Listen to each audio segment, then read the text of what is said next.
It's plain and simple. Aztec for life. You know. After leaving San Diego State, when I finished my collegiate career, I was drafted by the Colts. I have to give a sincere thanks to the guy who drafted Richard Dent. Bill Tobin is the guy who drafted me. Bill, I know you're still here. Thank you. And to Jim Irsay and the Irsay family, when you take a kid that's 21 and you draft him second overall, we know you're taking a gamble. Thanks for taking that gamble on me. I hope it paid off. Spent 5 years with the Colts. The fans there, they were wonderful. The city was a terrific place to start my career. But coming from sunny San Diego to Indianapolis, I had a lot to learn. Those snow days that I thought snow days meant stay home from practice. You guys know when you get that call and you think snow means stay home because you've never been in snow. That's what it was like for me. You welcomed me, you accepted me, you supported me on and off the field. My teammates and I, we enjoyed playing in Indianapolis. Win or lose, you guys were there. I enjoyed Indianapolis because it laid the groundwork for the player that I was going to evolve into. But if there was one person when I was in Indianapolis that I have to say was responsible for the player that I am today, it's Gene Huey. Gene, I know you're here. It's amazing how much in your earlier years you can dislike a coach and then learn to love him. Gene, you held me accountable. You introduced me to the film room. You taught me how to break down not just my opponents, but myself. You taught me how to be a professional on and off the field.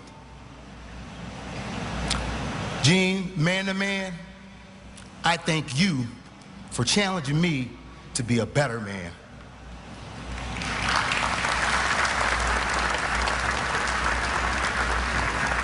I'd like to say thank you to all my Indianapolis Colts teammates that I played with. I enjoyed you. I learned a lot from you. Sorry if I rubbed you the wrong way. I have to give a big thanks to Roosevelt Potts. The guy was the starting running back before I got there, rushed for 1,000 yards. Potts, thank you for sacrificing your body while providing protection for me. Played with another great guy there, Peyton Manning. I only had the opportunity to play 1 year with Peyton, but he taught me a lot. It was a sight to watch.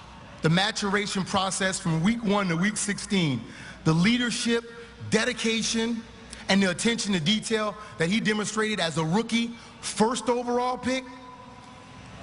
Buddy, I'm honored to say that I have played with one of the game's greatest.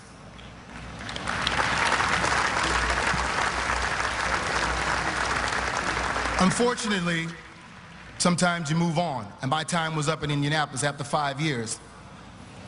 And at the end of my time there, it was kind of unclear where I was going to go. But the St. Louis Rams, they had an idea.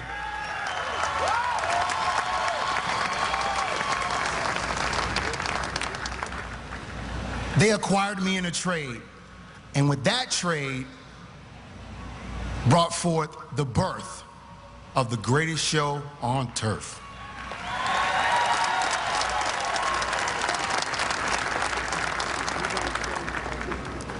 Ram fans, I considered you guys what Nelly called his crew, the St. Lunatics, because you were there for us. It was so much fun to play with a group of men who didn't care who won the most accolades. All they wanted to do was win. We were the definition of a team. To every player that put on a Rams uniform from '99 to 2005, thank you. Every guy that blocked for me, Big O.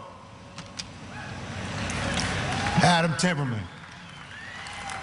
Touchdown, Tommy Newton, because every time you scored, Tommy was there to help you up.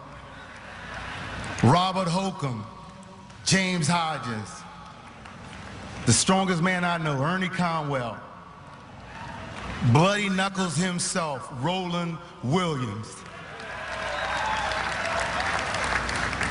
To you guys, because you really don't get noticed for the work that you do, thank you for all your blood, sweat, and tears.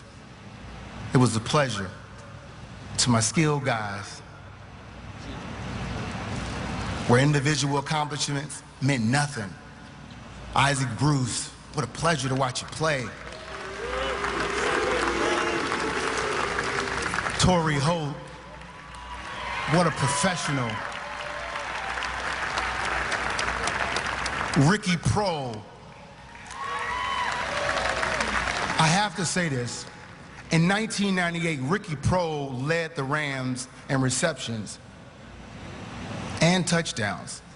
In '99, the Super Bowl season, Ricky Prohl caught 1 touchdown, and the whole year you didn't hear about that touchdown because that touchdown was in an NFC Championship game. Never wavered, never complained, never said anything. My Aztec little homie, AZ, Al-Zahir Hakeem. It was a pleasure to watch you grow up.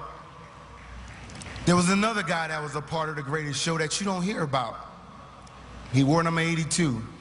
Got to make mention, Tony Horn, because he filled in when somebody went down. And he returned kicks for us. And you want to talk about setting the tempo as a kick returner? Normally you set the tempo when you kick off. Tony Horn set the tempo running the ball and taking guys out. Thank you for your trust and being selfless. No one was above that team. No one. I believe that our greatest strength was that we believed in the team more than our individual accomplishments.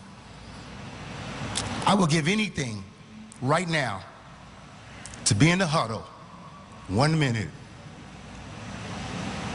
80 yards, down by 6, with the greatest show on turf.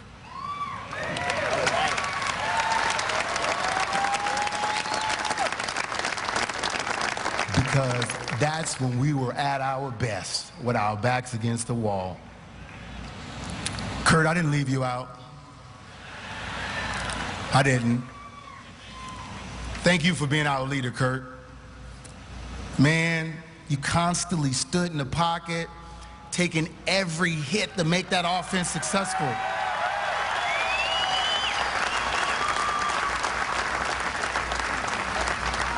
Kurt, I look forward to the day that I am sitting here witnessing you and other of my Ram teammates at this podium enjoying this experience.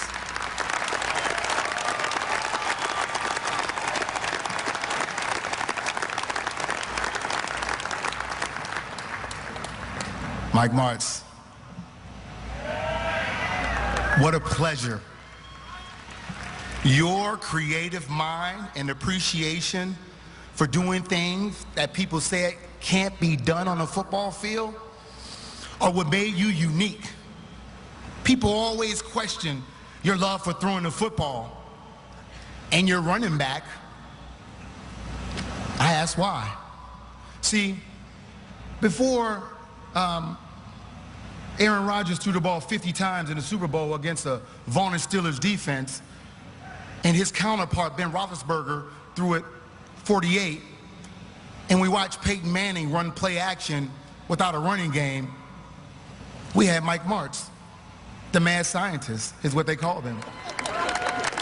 Because it didn't make sense to them. Mike, I love it that you brought out the best in me.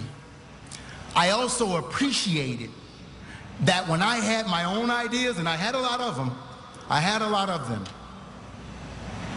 you took them into consideration. Sometimes you even changed them if you saw fit to help the offense. Your attention to detail and preparation was the best that I have ever seen. Mike, I truly loved you as a coach, but I more so love you now as a friend. Thank you for all you did for me and that team.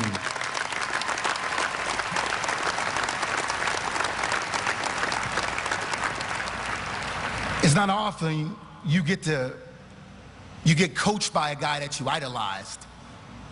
But Wilbur Montgomery meant so much to me. It was such a pleasure to have him critiquing me. It was like we saw the game of football through the same set of eyes. Unbelievable. When I would leave the football field, Wilbur would tell me exactly what I saw. And I felt like I had pretty darn good vision. And for him to see it from the sideline made him special. Wilbur, thank you. Thank you for taking care of me. Thank you for teaching me how to elevate my game beyond where you saw or where I saw I could go. I appreciate everything you did for me, Bert. Love you. Every great team has a great owner. Georgia Frontiere, she was the best. I have to say to Georgia, thank you for showing us the good life. You treated us like rock stars, but frankly, you treated us like we were your stars, just shining bright, ones that you were proud of. It was a pleasure to win a championship for you. Winning that championship for Georgia Frontiere, I got the same feeling that I get when I make my parents proud. That's how I felt when we won that championship in 2000. John Shaw, Jay Zigmont, Charlie Army, that was the front office. Thank you for taking a chance on me. You didn't know what you were getting when I left Indianapolis. You knew I was desperate to win. That was enough. The three of you together made that team special. Dick Vermeil, I know you're here. Coach, this is going to sound strange because everyone knows you cry a lot. But in doing that, you were our rock. You were the pillar of strength for that team. You are a kind and gentle man, but you challenged me. You challenged me to be a better leader. Your insight on how to make people around me better was the most instinctive and intuitive advice that I received throughout my whole career. Try to make people around you better. And that's what I did. And once I learned how to do it, and that it meant me doing more stuff than just carrying the football and gaining yards, I became a much better teammate. Thank you for that.